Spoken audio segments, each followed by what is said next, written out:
Mister Gautam Adani is in really deep trouble now. आज जो है पार्लियामेंट में अपोजिशन ने क्लियरली एक मुद्दा उठाया, वो था अदानी ग्रुप का क्रैश। और इस बात को लेकर पूरा का पूरा अपोजिशन अड़ा हुआ था और वो इस चीज पर डिस्कशन चाहते थे कि अदानी ग्रुप में जो है बहुत ज्यादा चीजों का मिसयूज हुआ, सरकार ने फायदा पहुंचाया। और इस चीज को डिस्कस करने के लिए सरकार बिल्कुल भी तैयार नहीं थी। इसलिए जो है पार्लियामेंट की प्रोसीडिंग जो है पोस्टपोन कर दी गई लंच के बाद, लेकिन और उसके बाद स्थगित कर दी गई। यहाँ पर जो है कुछ ओपोजिशन के लीडर्स की तरफ से ये एक डिमांड उठाई गई है ज्वाइंट पार्लियामेंट कमेटी बनाने के लिए। अब इसमें होता क्या है, अगर आपने स्कैम 1992 वाली सीरीज देखी होगी, यानी कि हर्षद मेहता वाली, तो उसमें जो है जब हर्षद मेहता का स्कैम एक्सपोज हो जाता है तो उसमें एक कमेटी बनी जाती है, जेपीसी यानी कि ज्वाइंट पार्लियामेंट कमेटी। उसमें जो है सभी पार्टीज के लीडर होते हैं और उसमें जो है उनके द्वारा पूछा जाता है हर्षद मेहता से कि ये आपने कैसे किया और क्यों किया और इसके पीछे कौन कौन है।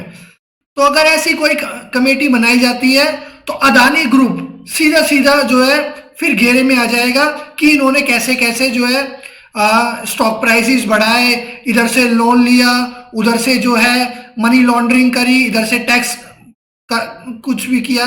जो भी हिडनबर्ग इन्वेस्टमेंट के सारे आरोप थे, उस पूरे सारे आरोपों की जांच की जाएगी। यहां पर जांच करने में सबसे बड़ी एक दिक्कत है, यानी कि ज्वाइंट पार्लियामेंट्री बनाने में एक दिक्कत है, वो है बीजेपी की गवर्नमेंट। अगर हम ध्यान से देखेंगे 2014 से 2023 तक का गौतम अदानी की कंपनियों का सफर जो है बहुत ज्यादा रहा है, 800% तक रिटर्न आया है। और हम ये देखेंगे कि बहुत सारी जो टेंडर्स थे और गवर्नमेंट की एजेंसियां थी, जैसे कि पीएसयूज थे, वो सब गौतम अडानी की कंपनियों को टेंडर दे दिया गया। ठीक है, तो यहां पर सीधा सीधा एक सवाल पहले भी उठता था कि वाई दिस फेवरेटिज्म। तो यहां पर एक ग्रुप ऑफ कंपनी को, एक आदमी को सभी चीजों का टेंडर या सभी चीजें दी जा रही है, और ऐसा क्यों है?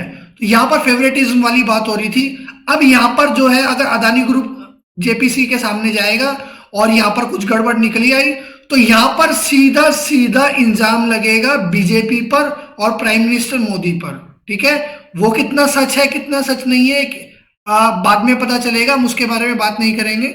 लेकिन ये हम सब जानते हैं कि यहां पर अगर ये कमेटी बैठी तो जो है सीधा पीएम मोदी पर सवाल उठेंगे।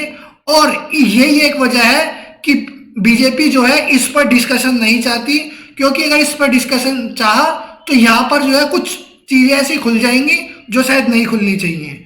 वो हमें भी नहीं पता और आपको भी नहीं पता। अदानी ग्रुप्स के जो शेयर है वो ऑलमोस्ट पिछले एक हफ्ते में, डेढ़ हफ्ते में जो है हाफ हो चुके हैं। अगर हायर प्राइस देखोगे और लोअर प्राइस देखोगे, अदानी पावर 400 वाला शेयर 200 हो चुका है, अदानी एंड 4,500 वाला शेयर आज 1,600 बंद हुआ है। ठीक है, और सारे शेयर देख लो आप, Adani green, Adani transmission, Adani total gas अपने हाईएस्ट प्राइस से 50% डाउन खड़े हैं। और अभी भी ऐसा कोई न्यूज नहीं है कि ऐसा कुछ दिख रहा हो कि बाउंस बैक आएगा या एक रिकवरी आएगी। एक्चुअल में अगर आप अभी भी अदानी ग्रुप के शेयर्स की शेयर होल्डिंग पैटर्न देखोगे ना, तो वहां पर आपको सीधा सीधा दिखाई देगा कि 75% तक इन कंपनीज में प्रोमोटर्स की होल्डिंग है। ठीक है, और एक अदानी विलमार है जो उसमें तो 80% से भी ऊपर की थी, जो कि सेबी ने उनको वार्न कर दिया था कि अब 2025 तक इसको कम कीजिए। ठीक है, यहां पर एक पॉइंट और भी है कि 2 लाख करोड़ जो है अदानी ग्रुप के ऊपर कर्ज है, लोन है, जिसमें कि 70 to 80,000 करोड़ जो है बैंक्स का है, बाकी जो उन्होंने बॉन्ड्स के जरिए कर्ज लिया हुआ है।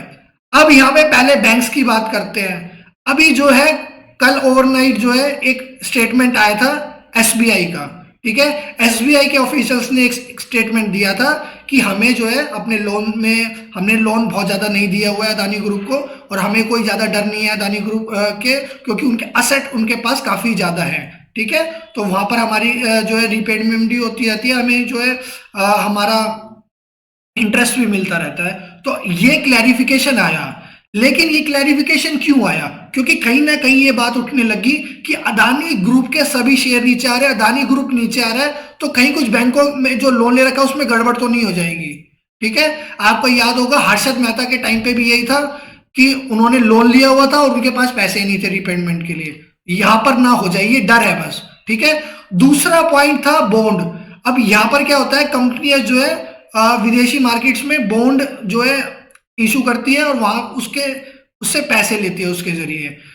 हिडनबर्ग जो रिसर्च कंपनी है, उन्होंने स्टॉक सेल नहीं किए हैं। आप ये सोच रहे होगे कि उन्होंने 1 लाख 2 लाख या वट एवर दी अमाउंट उन्होंने सेल कर दिए और नीचे खरीद लिए, ऐसा नहीं है। उन्होंने बॉन्ड शॉर्ट किए हैं, यानी कि बॉन्ड बेचे हैं। अब बॉन्ड क्या होता है? बॉन्ड होता है एक तरीके से किसी का भरोसा। ठीक है, मैं अपना कोई बॉन्ड आपको दे रहा हूं, आपसे उस पे कर्जा ले रहा हूं, तो आपको भरोसा है कि ये इस पे मुझे पैसा वापस मिल जाएगा।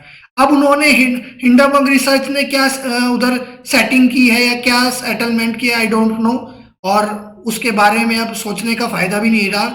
अब ये मामला सीधा सीधा पार्लियामेंट में जाता हुआ दिख रहा है। यहां पर जो है अदानी एंड का एफपीओ कैंसिल होना बहुत ही खतरनाक साबित होगा अब। ठीक है, क्योंकि यहां पर हालांकि उन्होंने खुद ही कैंसिल किया है इन्वेस्टर के हित में, लेकिन जो है पूरे के पूरे अदानी ग्रुप पर अब जो है सवाल उठ रहे हैं और ये वैल्यूएशन जस्टिफाई गेम चल रहा है एक तरीके से। अब यहाँ चार्ट बेसिस पर कुछ नहीं किया जा सकता।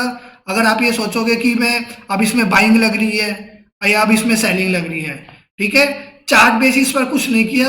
हाँ, एक पॉइंट मैं जरूर बोलूंगा, जितने भी टेक्निकल एनालिस्ट हैं, जितने भी ट्रेडर हैं और जितने भी इन्वेस्टर हैं, इन्वेस्टर को रख दो साइड में। ठीक है, और ये दो जितने भी टेक्निकल एनालिस्ट हैं और जितने भी ट्रेडर हैं, जब भी इन शेयर्स में काम करो, वैसे तो कैश वाले शेयरों में तो काम कर ही नहीं पाएंगे। 4 शेयर है हमारे पास, एक है अदानी एंड, दूसरा है अदानी पोर्ट, तीसरा एसीसी, चौथा है अंबुजा। ठीक है, एसीसी और अंबुजा तो कहीं ना कहीं सेटल होते दिख रहे हैं। फिर भी इन 4 फ्यूचर्स के शेयर में हमें ये चीज ध्यान रखनी होगी, कोई भी ट्रेड करे विदाउट स्टॉप लॉस मत लेना। यहां पर एक खतरे की घंटी और बाकी है अभी। जेपीसी का तो आज बोल ही दिया, और अगर बन गई जेपीसी तो वो तो खतरा है ही।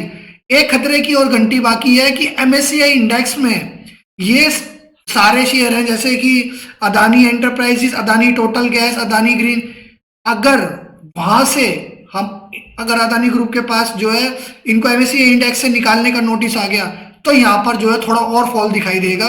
आज जैसे 30% के करीब टूटा, कल भी 30% टूटा था। यहां पर जो है अदानी एंड या और कोई भी शेयर जो है वो काफी गिरेंगे। हमें क्या नहीं करना चाहिए, गलती से भी हमें कैश वाले शेयर बाय नहीं करने पहले, यानी कि Adani total gas, Adani transmission, Adani green, Adani power, Adani Wilmer, ये शेयर बाय करने में क्या दिक्कत है पता है? ये शेयर सर्किट टू सर्किट गिर रहे हैं। एक शेयर की जब लिमिट घटाई जाती है ना, तो ये अंदाजा माना जाता है कि अब जो है कम कम गिरेगा, लेकिन कंटिन्यूएशन में गिरेगा, ये दिक्कत है। अगर कंटिन्यूएशन में गिरेगा तो यहां पर हमारे लिए एक डीप ट्रबल हो जाएगी अगर आप बाय करोगे तो।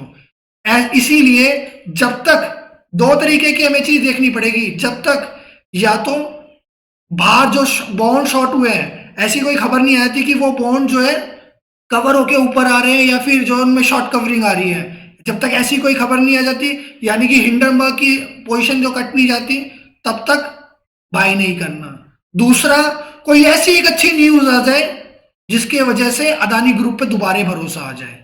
मुझे नहीं पता अभी क्या न्यूज आ सकती है, ठीक है, लेकिन ऐसी एक अच्छी न्यूज जरूरी है, अदरवाइज अदानी ग्रुप में अभी पैसा नहीं लगाना। अगर आपको एनालिसिस अच्छी लगी, आपको ये वीडियो अच्छी लगी, तो चैनल को प्लीज सब्सक्राइब कर दो, बेल आइकन को प्रेस कर दो और अपने सभी फ्रेंड्स के साथ ये वीडियो शेयर करना और सभी को जो है चैनल भी सब्सक्राइब करना। Thank you very much.